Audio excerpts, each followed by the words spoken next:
waaye nañ TV wax sa xalaat man de dafa am lu ma constaté loo xamante ne ñu bëri war nañ ko saluer président bi mu génnee ba tey léegi mu def fi 30 minutes ci circulation léegi mu def fi 30 minutes mu ngi nii oto bi day raam lii nag lan moo ko waral parce que moo nangul jël motard moo nangul jël oto état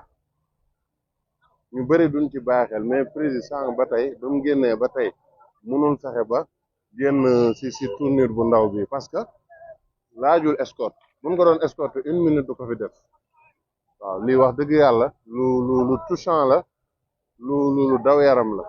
loo xamante ne c'est geste la boo xam ñëpp dañ ko war a saluer waaw chaque fois daal président gën ñoo dëggal patriotisme wax dëgg yàlla ba mu génnee ba tey oto yi mënuñoo génn fii c'est parce que kenn escorté wu ko te bu ko neexoon jël escorte te fii ancien nguur gi kun ne yaa géwlu président wala simple préfet rek wala lu gën a ndaw rek doo nangu dem te kenn escorté wu la yow nga doon premier ministre lépp yomb la nga def nii waaw lii moom geste bu ma saluer la